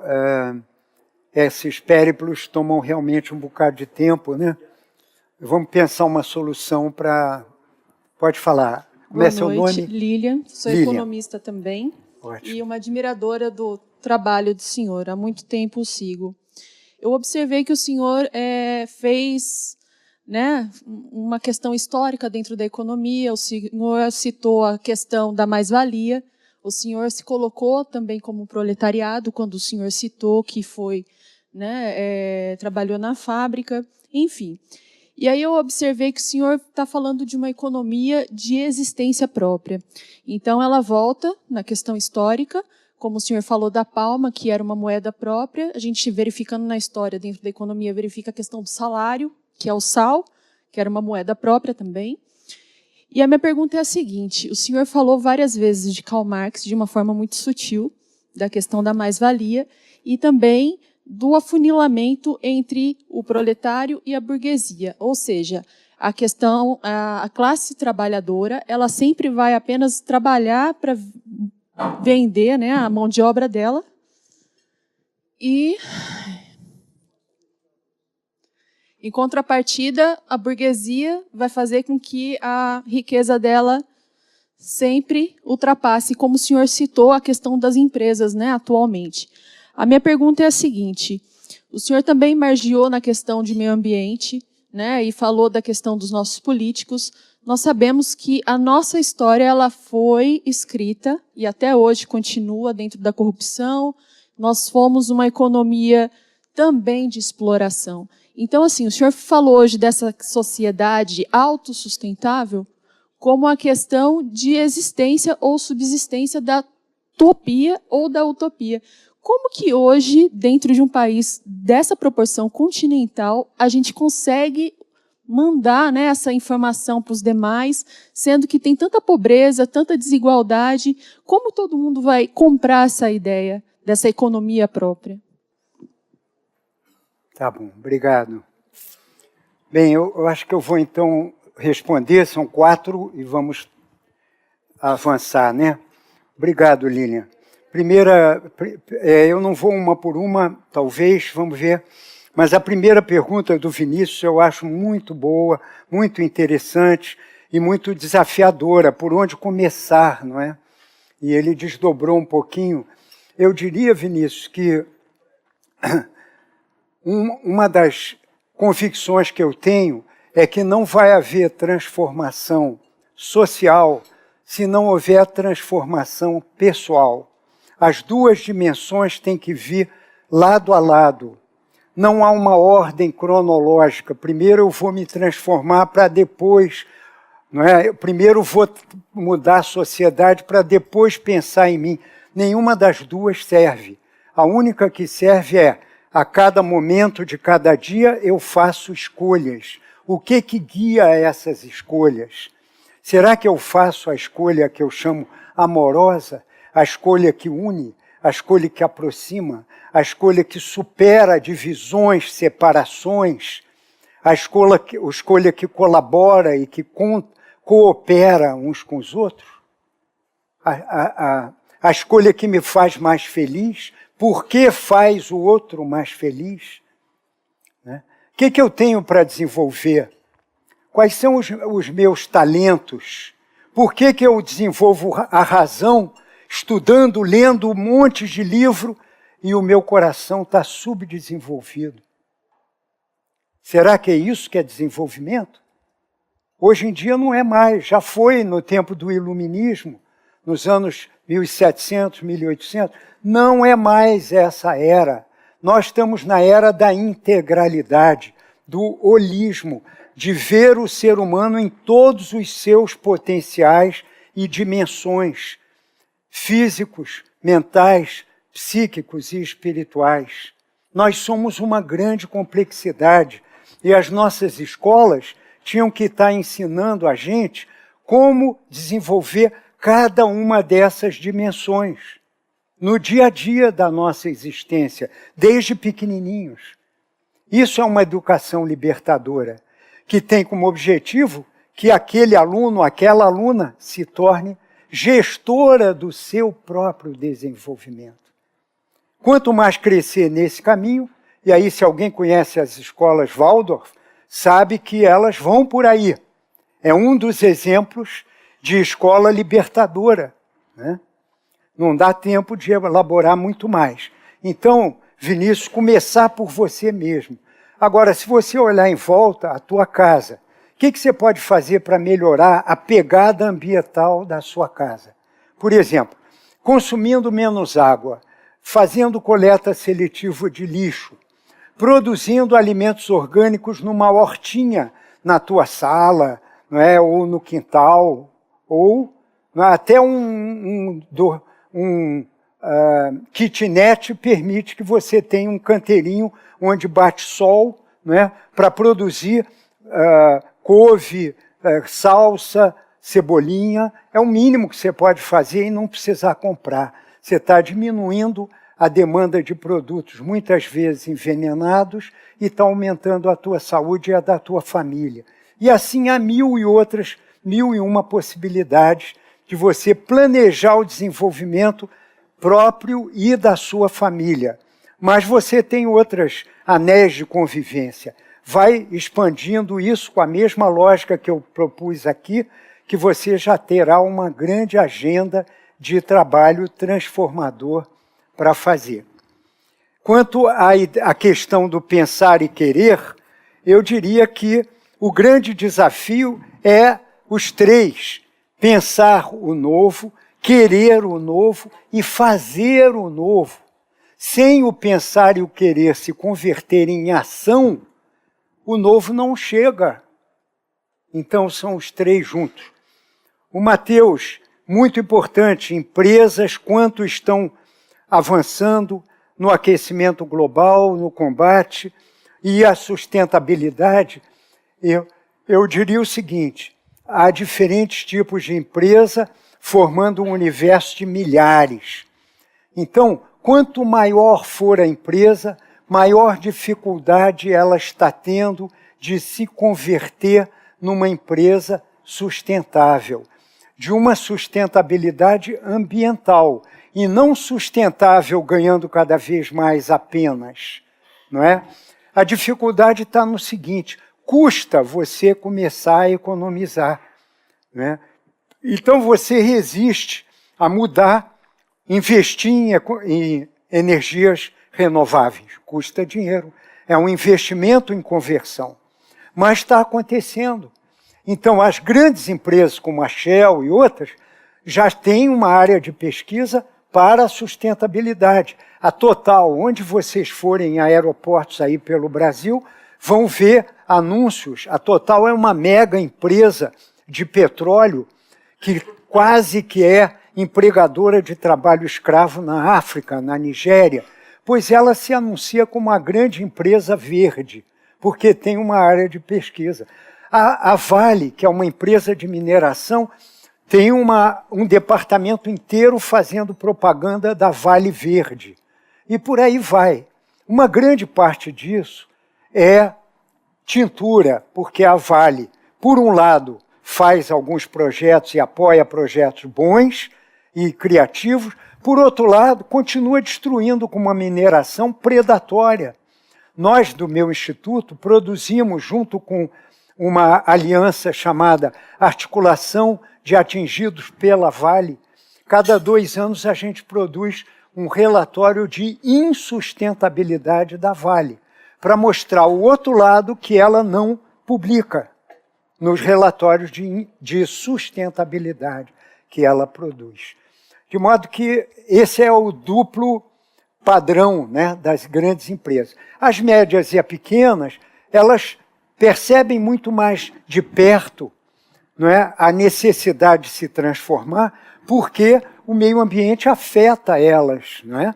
Então, eu tenho visto mais empresas médias e pequenas se mudarem. Mas as que eu aposto mais são as cooperativas e associações, onde você já tem esse pensamento do eu e nós ao mesmo tempo.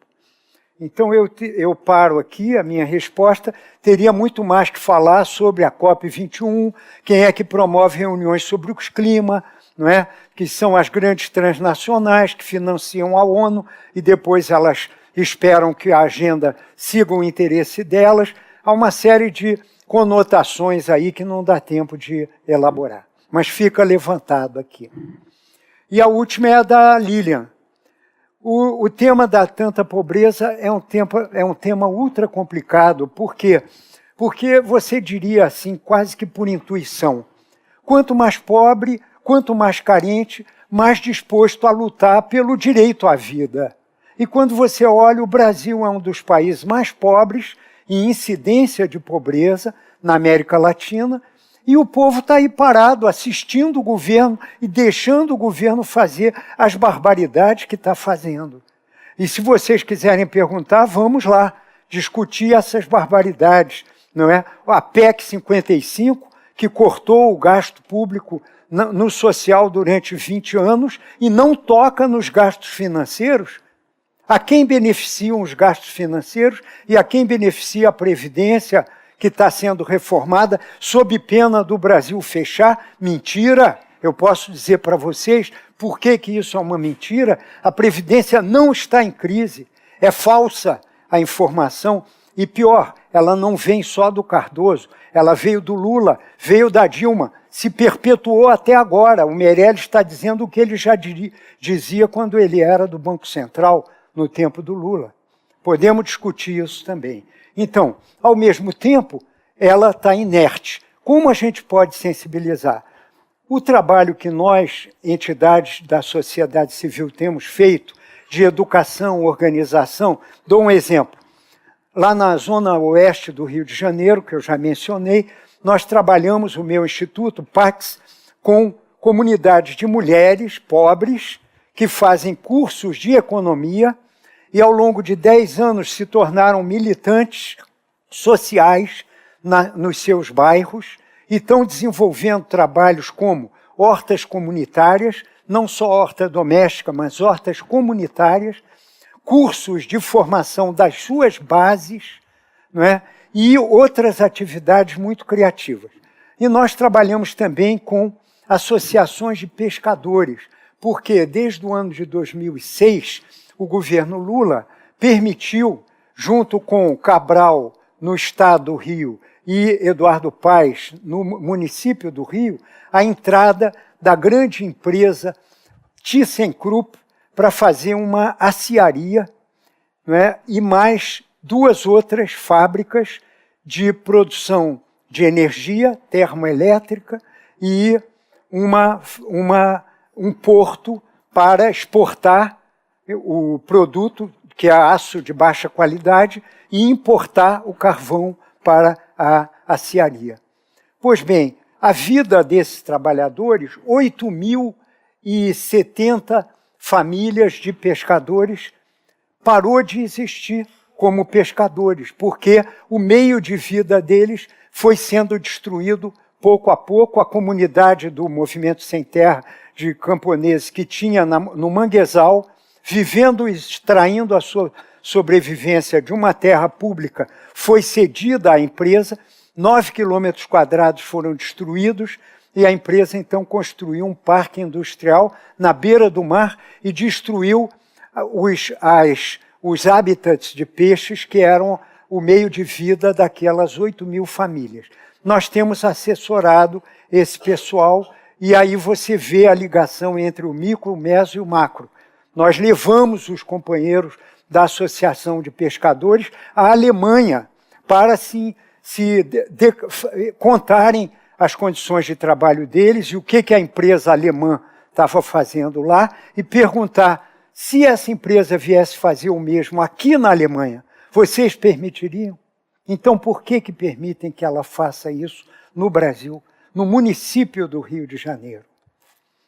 E assim várias outras coisas que eles levaram e que nós temos continuado a apoiar, como audiências públicas na Câmara Municipal e na Assembleia Legislativa, e outras formas de pressão, aliança com a Fiocruz para fazer o acompanhamento sanitário da região, medir a qualidade da água e do ar, e por aí vai, né? Então é um exemplo de um trabalho a nível local e que está levando a uma mudança dos pobres em atores da sua própria luta pelos seus direitos.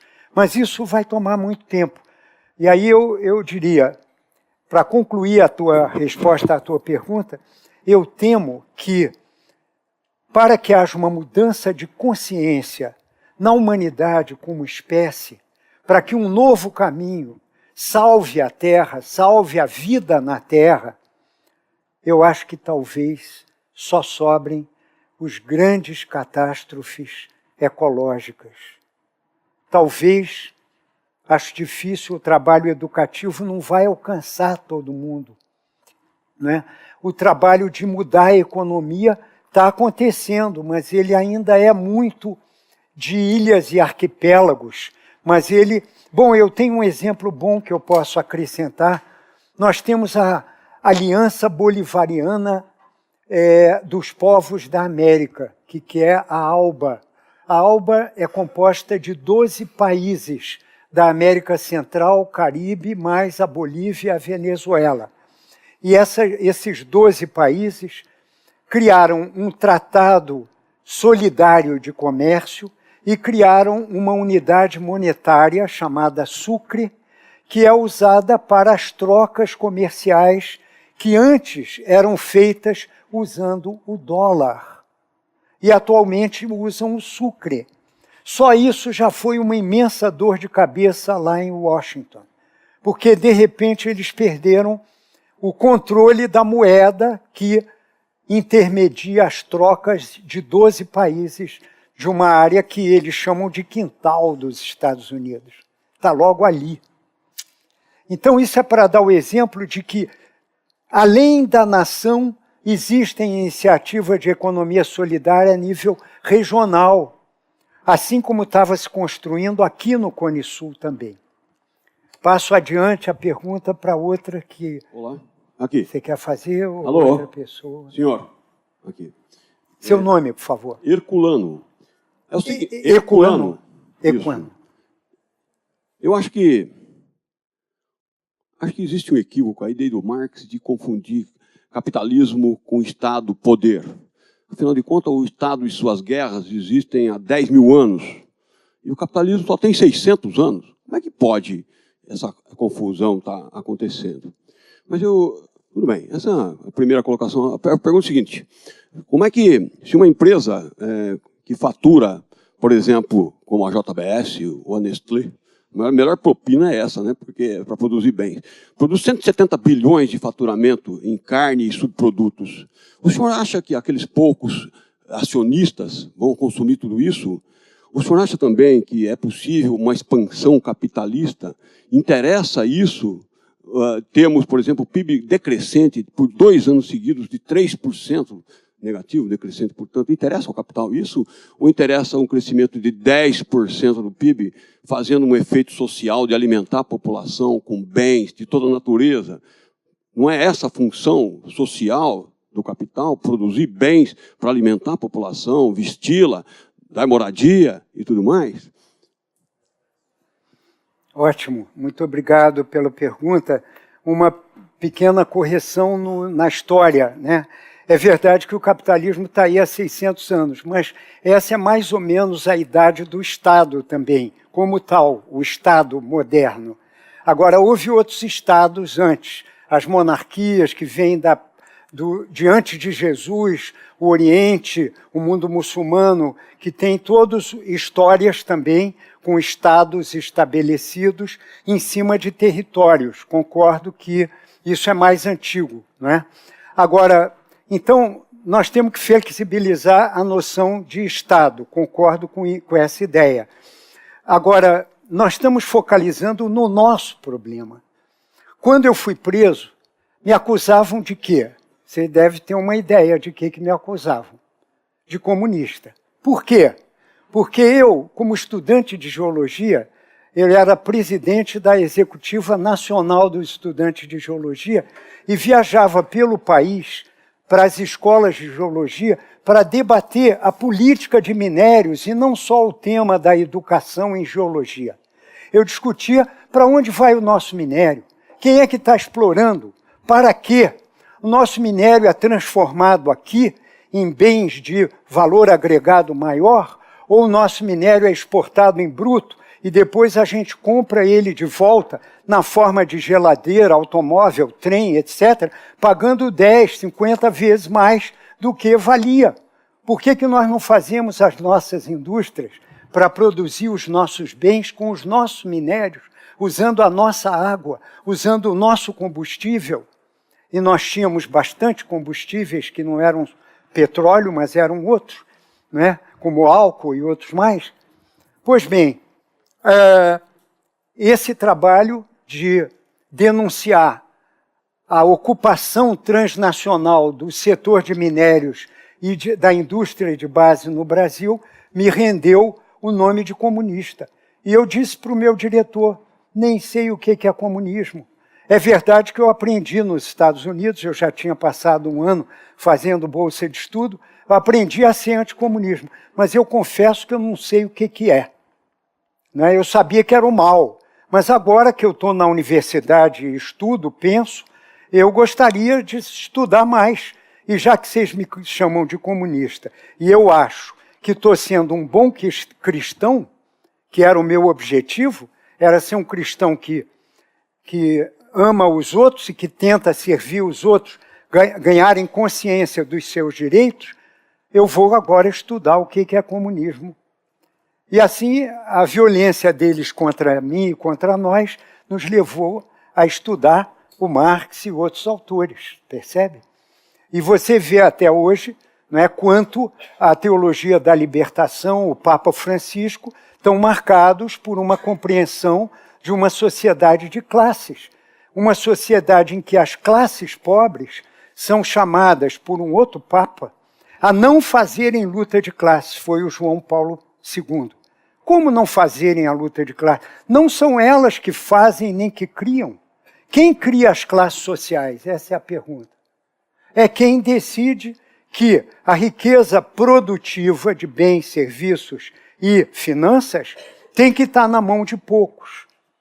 E o resto que se vire, que trabalhe para mim, que seja bom o suficiente para eu empregar, ou então o problema é teu. Pensa bem, essa é uma inversão, Você pode discordar, mas essa é a minha experiência. Não é? O diretor da minha escola de geologia era o diretor da Mannesmann Mineração. Ele estava ali para defender o interesse da Mannesmann. Então vamos mais fundo na tua pergunta. Você pergunta, será que a gente quer o decréscimo da economia? Na Europa e nos Estados Unidos até que valeria a pena. Eu tenho um economista conhecido na França que defende o decrescimento como uma política de Estado. Claro que ele nunca conseguiu passar a proposta dele. Mas ele defende com a seguinte lógica. Quanto menos a gente consumir, já que nós temos mais do que o suficiente, e os 23% da população mundial consome 85% de tudo que é produzido no planeta, vamos diminuir o nosso consumo para que mais sobre para quem não tem direito de consumir, primeiro. Segundo, para que a gente concentre não mais em acumular bem material, mas em desenvolver a nossa vida de qualidade, os nossos potenciais superiores, que não são os materiais. E com essa proposta ele dá a ideia de uma economia do decréscimo. Nós, num país como o Brasil, precisamos crescer. Mas entrou a ditadura nos anos 60 com a seguinte lema, trickle down em inglês. Trickle down quer dizer que haja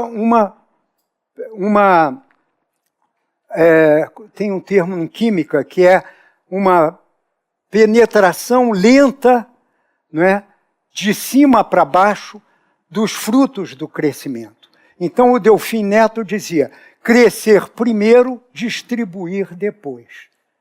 50 anos, 60 anos depois, estamos à espera. E até agora, massas de gente sem salário, sem meios de vida, excluídos, sem acesso à terra, sem direito a produzir a sua sobrevivência, não é? E sem cidadania. Sem cidadania. Por que no país mais rico do mundo? Por que crianças na rua? Por que famílias vivendo em cima da grade do metrô no inverno? Isso é uma aberração, é uma vergonha para o nosso povo. Então é disso que se trata quando você diz crescer e distribuir, é muito bom. Seria o caso de distribuir ao mesmo tempo que a gente está crescendo.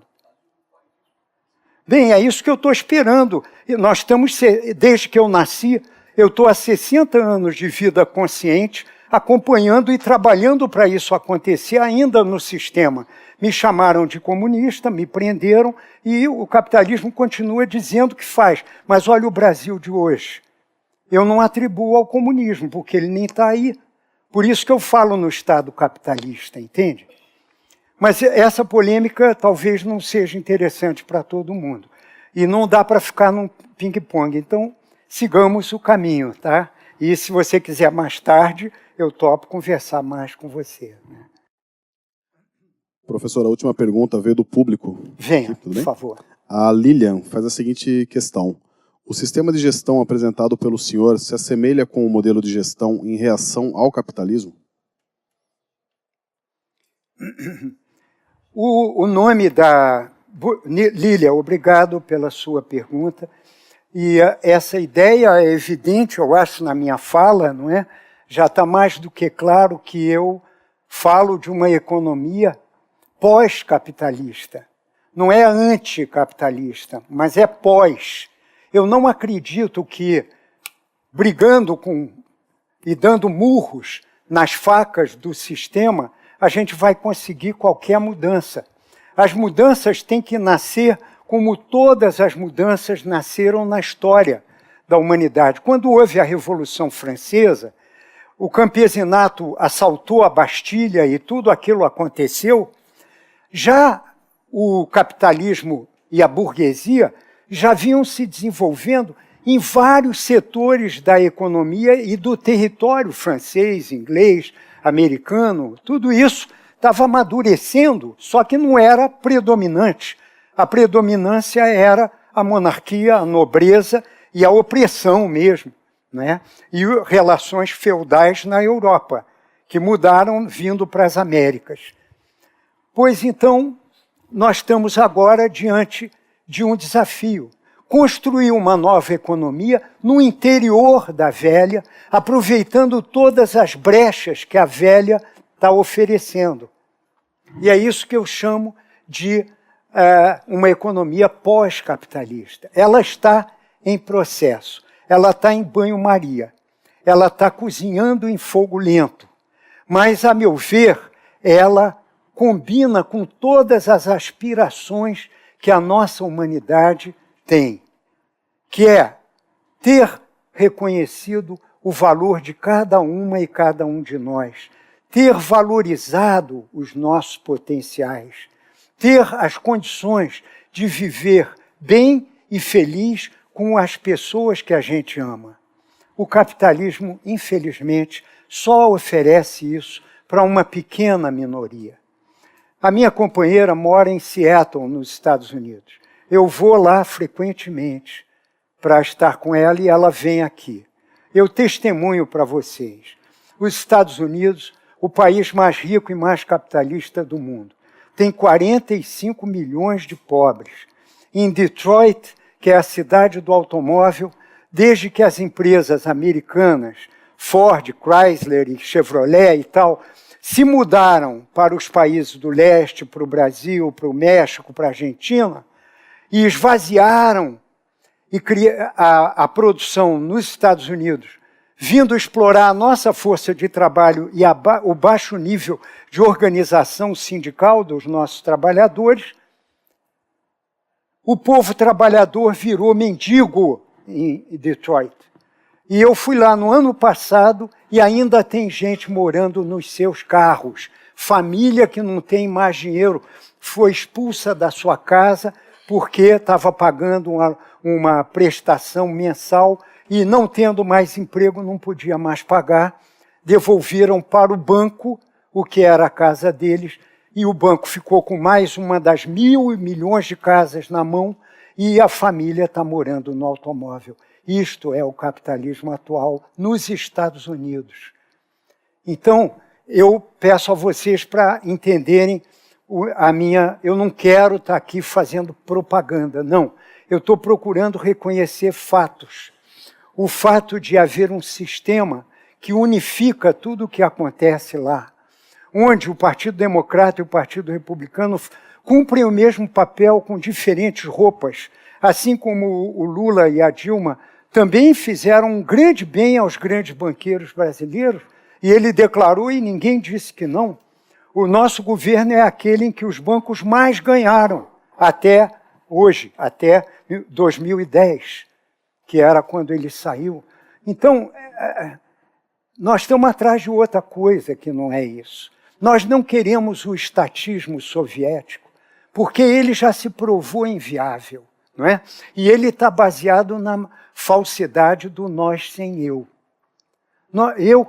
Nós da economia solidária, criativa, economia do trabalho, tem 1000 nomes por aí, nós queremos trabalhar a economia da libertação também, nós queremos trabalhar um outro Estado, que não ocupa todos os espaços, por um lado, né, e que, ao mesmo tempo, está a serviço da sociedade.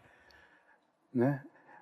Então, isso dá margem a muita discussão, mas o que eu digo é, eu não estou fazendo uma luta contra o capitalismo, mas sim construindo dentro dele tudo o que for possível para mostrar que uma outra economia é possível e depende de nós. Se a gente fizer ela acontecer, ela vai tomando corpo.